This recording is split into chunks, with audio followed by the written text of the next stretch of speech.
What's good, everyone? My name is Emre Bayazit and I'm a senior at King School in Stamford, Connecticut. Because of my love of basketball and my goal to play at the collegiate level following high school, I decided to dedicate my senior project to be about my workouts and growth athletically throughout the months following the end of the season up until this May. In the video, I'll present my workouts and routines following the end of my first and only season on varsity and take you my journey leading up to the summer. Without further ado, let's get started.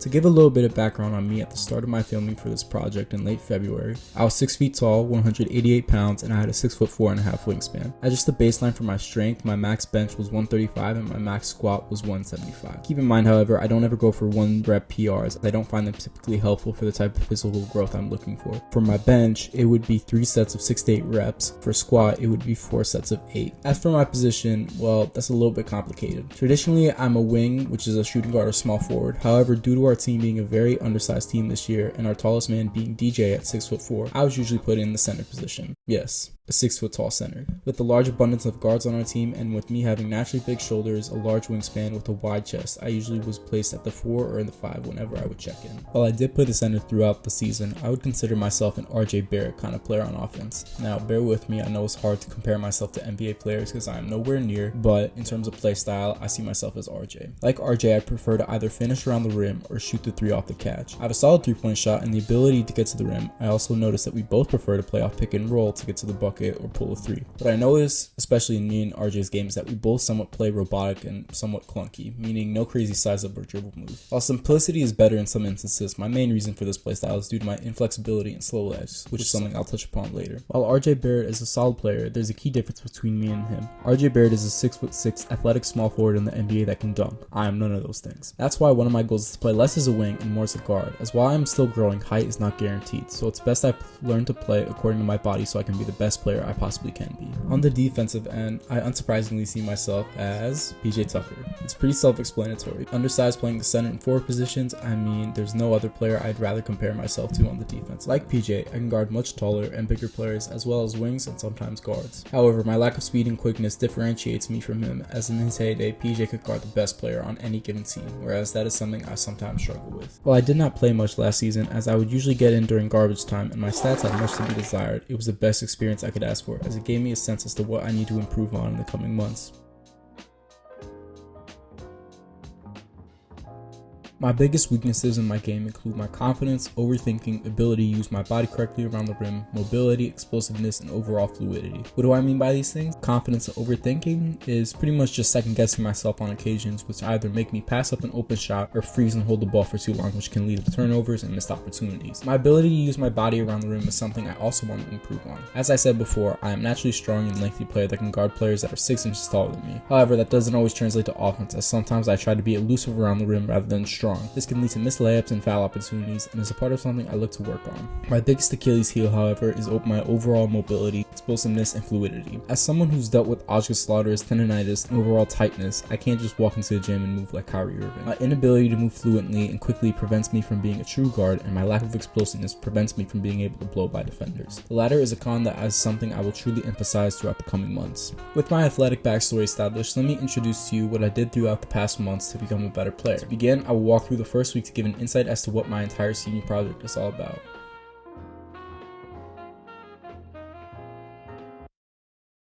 Day 1 of my senior project officially.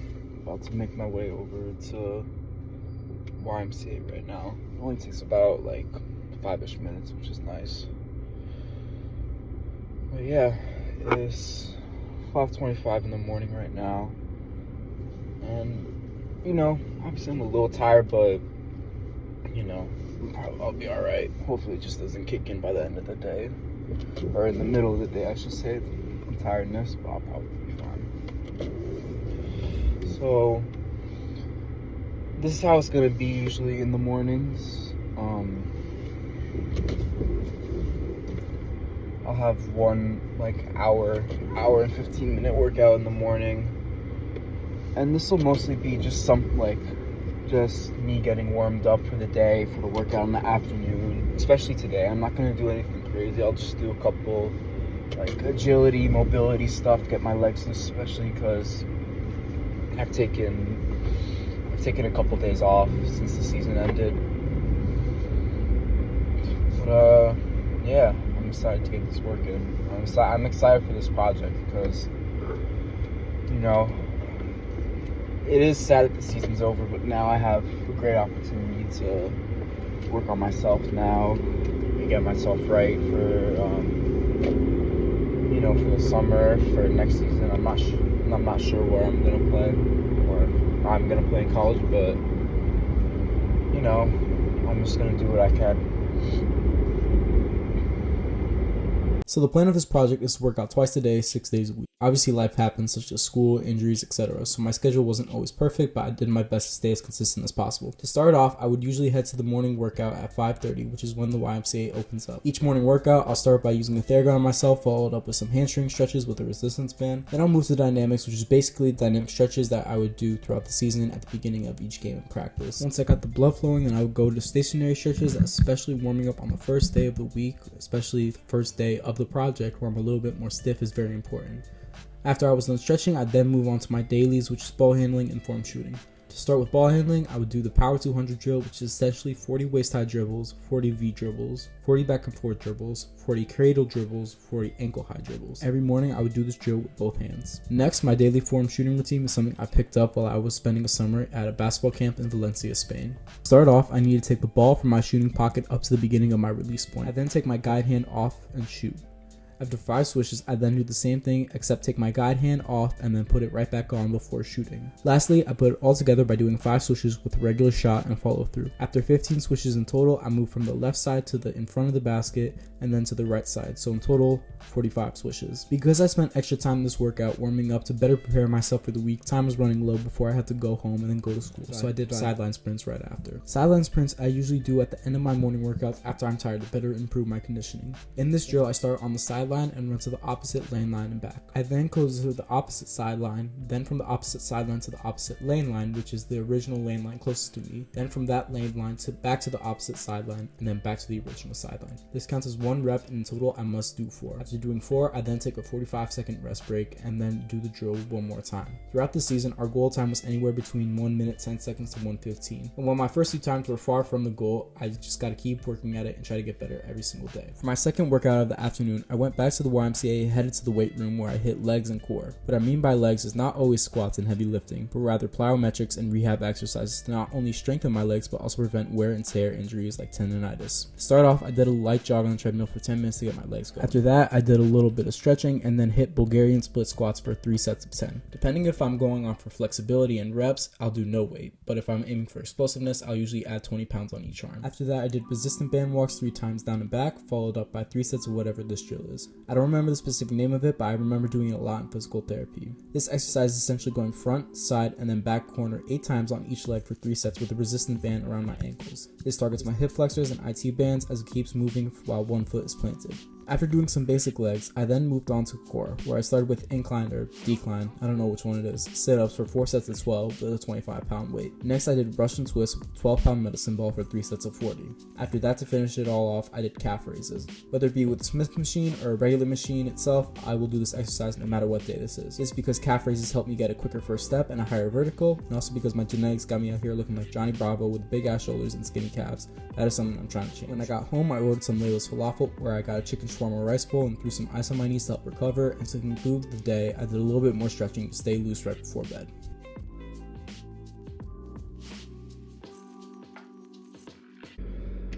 Alright, good morning everybody. Day 2, 5:30 in the morning, I'm running a little bit late. My legs are feeling pretty good, but I'm not gonna lie, I am very tired. I did not get good sleep last night, and I didn't sleep enough. So I think I'm gonna prioritize from now on getting, if I'm gonna be waking up at 5, I gotta get to bed at least, at the very latest, 9 o'clock. So yeah, I feel like it's gonna be a little difficult today, but I just gotta power through it, and then I'll get to sleep early tonight.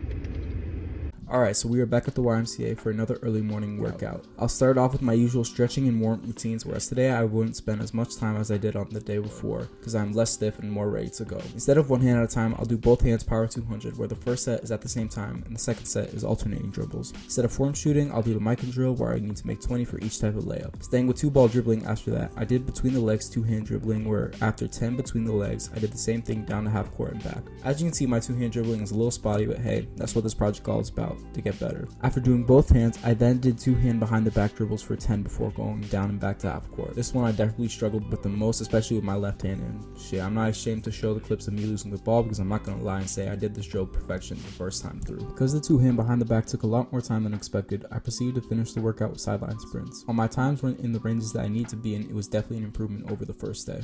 For my afternoon workout, I did training at High Rise with Coach Brennan. Now for some context, I've been training with Coach Brennan ever since I came to King 4 years ago, where I've seen everything from good workouts to bad workouts, passing out to damn near vomiting. To start off all workouts, I do jump rope for around 3 minutes straight to get my body loose and the blood flowing. To start our workout, I did V dribbles in between the leg dribbles, alternating with a weighted ball and regular ball. After going down and back with both hands, we then moved on to in and out dribbles with the medicine ball. After doing 5 in and outs, I would take 2 dribbles towards Coach Brennan and do an in and out move, then explode to half court. Coming back, I would do the same thing, only this time I would lay the ball up with my outside foot. After doing this twice on both hands, I did the exact same thing, only this time with a regular ball. Transitioning from the weighted to the regular ball made it feel super light, which allowed for a quicker and tighter handle. After ball handling, we did a little bit of form shooting and then catch and shoot threes. Now when looking at my jump shot, the summer in Spain did wonders for me, as it had my jump shot looking like this to this.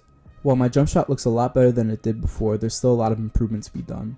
Sometimes I don't start low enough, which makes my shot end up short because I don't have enough legs. Other times my shot looks like it's 2 motions. Instead of one fluent motion starting from my hip to my release point, I take the ball and put it in my shooting pocket, and then from my shooting pocket I shoot it up to my release point. This is something I aim to improve on in the coming months, because having a fluent shot means having a quicker shot, and having a quicker shot is much more important in the game. After catch and shoot threes, we ended with 3 throws, and that was the end of my second workout.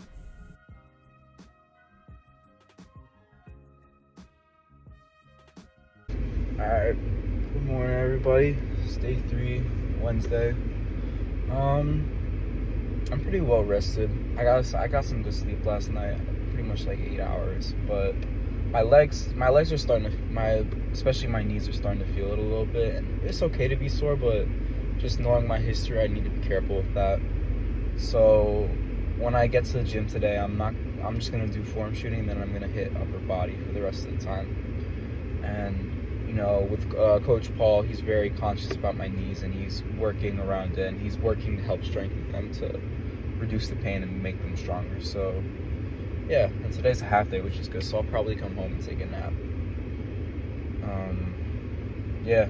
Now, as I said before, my legs were feeling a little bit sore, and because I had speed and agility with Coach Dixon later in the day, I decided to keep it easy on my legs. I did my regular warm-up to get loose and went straight to form shooting. After form shooting, I then went downstairs to do a little bit of upper body with the time I have left. To start off, I did shoulder presses with 35 pounds on each side for 3 sets of 10. After that, I did what I call out, in, out. This is where I start from my side to my shoulders, then I point my arms forward, and then I bring the weights down. Then I do the opposite, and once I'm starting from my original position, that is 1 rep. I do this for 3 sets of 8. After that, I did assisted pull-ups for 3 sets of 10 with 35 pounds pulling me back up, and that was the end of my morning workout.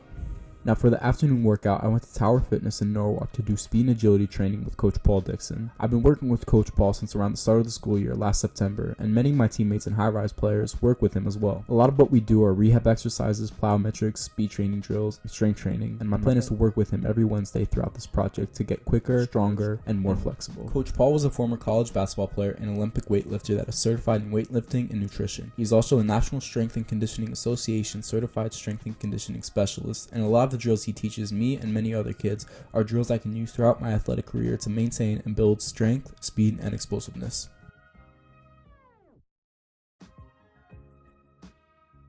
Recovery and rest are just as important as training itself, and so every Thursday I make my rest day. On my rest days, I make sure to stretch consistently throughout the day, as well as go see either an acupuncturist at Barefoot Living Arts or a chiropractor at Southport Chiropractic to help maintain my body. In addition, I frequently take 5 to 10 minute cold baths to help reduce inflammation, allow more blood flow to my body to help my recovery process, as well using a Theragun, foam roller, and many other tools to help my body recover.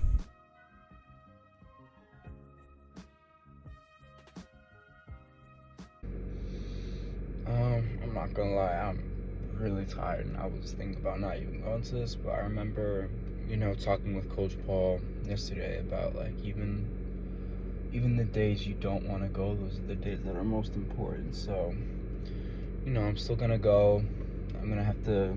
My mom's not home, so I'm gonna have to come home, take care of the animals, the cows, the dogs. But yeah, my legs are feeling pretty good actually, so I think I'll do a little bit of footwork and foot speed stuff today. So yeah. So for my morning workout for day 5, I focus specifically on my footwork. Now my foot speed is one of my biggest weaknesses, and if I want to become a true guard, it's important that I emphasize my footwork and leg strength. After going through my normal warm-up routine, I started my line hop circuit. In the circuit, each drill is 30 seconds long with 10 seconds rest in between. In total, there are 8 drills, and I must complete the circuit 3 times with 30 seconds rest in between. To start off, I do front to back and then side to side line hops for 30 seconds each. Next is scissor hops, which is essentially just alternating feet for 30 seconds. After I do that, I do single leg hops both front to back and side to side on each leg, and then I end the circuit with a 30-second burnout. The key in this circuit is to not only move as fast as possible, but also over-exaggerate my movements, as well as staying low in an athletic position. After the circuit, I ended my morning workout with sideline sprints, and this is my time for the day. For my afternoon workout, I was back in the lab with Coach Brandon, where today we focused on different finishes and shooting. After going through my normal drum roll warm-up, we started with an altered micron drill where I started at the elbow using weighted balls. After that, we switched up to regular balls, and for this drill, I had to start with 2 balls at the elbow and do between the legs wraps 3 times, drop one of the balls, and then do a specific finish. First, it was 3 layups off a jump stop, 3 layups off a hop step finishing with the opposite hand, 3 layups where I jump stop and then step through to the opposite side finishing with the inside hand, 3 layups where I jump stop and then finish with a scoop layup with the inside hand, and lastly 3 layups where I jump stop and do an extended finish with the outside hand. I had 3 minutes to finish this drill, and I must do it on both sides with both hands. After that, we then moved on to shooting, where we started off with form shooting and wraparound shots. We then transitioned to backpedal mid-range shots and then backpedal threes at the wings. Next, I did a drill where I started with the ball and did a pull-up midi from the elbow. Then I ran to the opposite wing for catch and shoot 3. I had to make both shots to count as 1, and I need to make 3 on both sides, so 6 in total. After that, we did star shooting, where I start in the corner and must make a 3 in each of the 5 spots in a star pattern in 2 minutes. If I miss a shot, I must run back to the spot I was at before, and then run back to the spot I was at now and shoot. I then ended off with 2 free throws, and that was the end of my afternoon workout.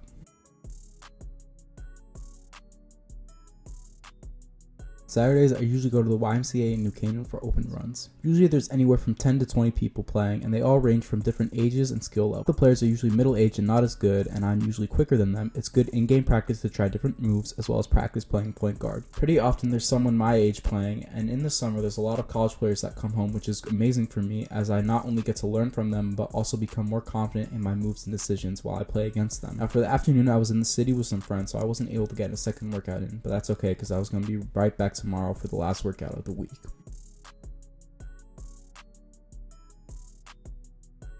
Now for my final workout of the week, I decided to focus on conditioning and footwork. Luckily we have a treadmill in our house, so I was able to get a good run in for 20 minutes before going on my footwork circuit. Of course, before and after the workout, I made sure to use a Theragun and stretch. Because I wanted to stay fresh for the next week of my project, I decided to take the afternoon to ice and do homework as I had school the next day. But yeah, week 1 was in the books, and it was time to move on to week 2 and forward. The next 2 weeks, I began to notice a change both physically and mentally. I noticed myself getting quicker and stronger, as well as less sore in my knees, which was the first time in a while that I had played without pain. I also noticed that waking up at 5 in the morning every day for workouts became easier and more part of a routine, and so my overall energy and motivation changed drastically. However, for the next week starting on Sunday, March 9th to Saturday, March 15th, I traveled to the Netherlands to visit my cousin who went to school there in the University of Groningen. Beginning of March 10th was also the beginning of my school's 2-week spring break, and even more importantly, the night of March 10th marked the beginning of Ramadan.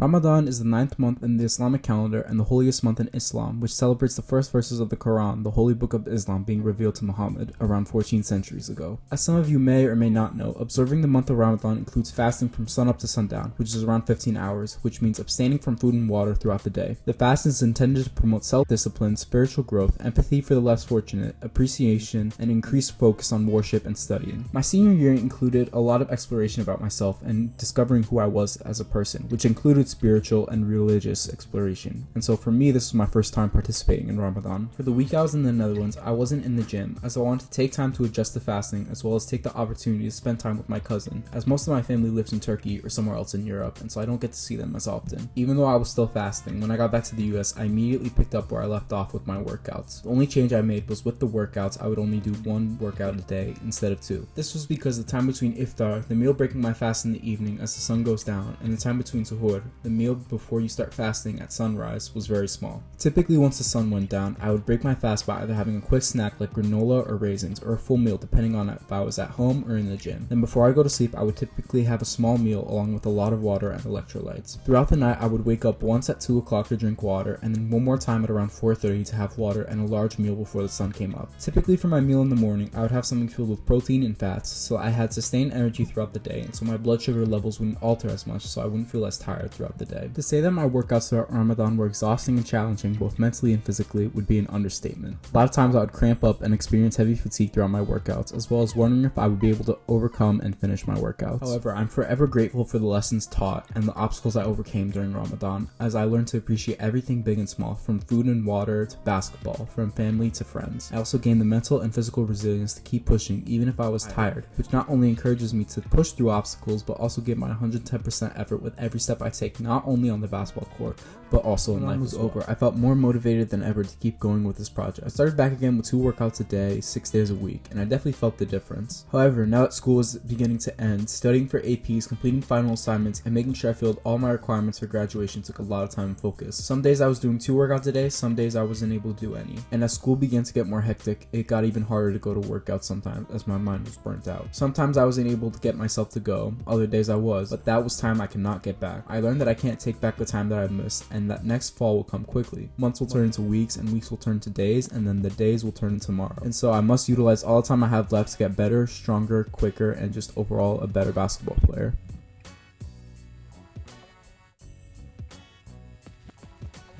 Now going into the months of April and May, the weather was starting to become a lot nicer, and it was time to pull out my Dr. Dish home shooting machine. I've had this machine for about 4 years, and every summer it's been my best friend. I can get around 100 shots in less than 10 minutes, and it'll keep track of my makes, attempts, and percentage. While I'm a solid shooter, that doesn't mean I can't improve. It's kind of crazy looking back on this machine, where I was only shooting around 30% from the 3 with nobody guarding me, but now I'm shooting in the 40s and sometimes 50s on a good day. I'm traditionally a middle 40% shooter from 3 on the machine, which in-game is a great percentage, but keep in mind, with nobody guarding you, I should be at least shooting from 50% at the bare minimum. And so for the rest of the project and for the rest of the summer, I will be outside on the machine daily. Typically what I do is around 100 mid-range shots to warm up, and then anywhere from 200 to 400 either stationary or moving catch and shoot threes. In the end, I usually end off with 10 free throws, where I need to make at least 8 for 10 before finishing. Or sometimes if I have extra time, I'll take up to 53 throws, where I aim to shoot at least 75 or around 80% from the free throw line, as that is a good in-game percentage.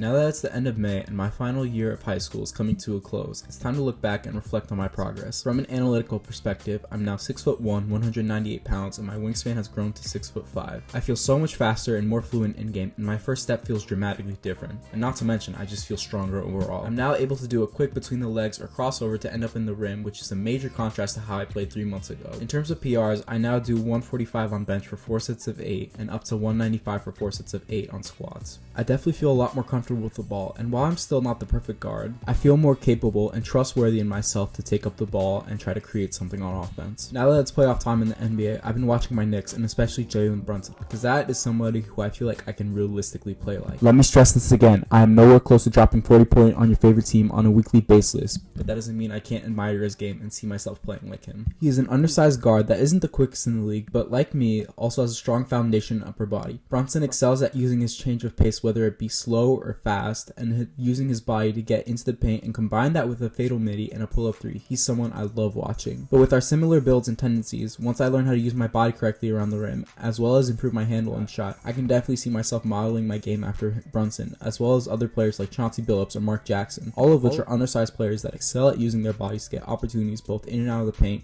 whether it be through strong force or changing speeds.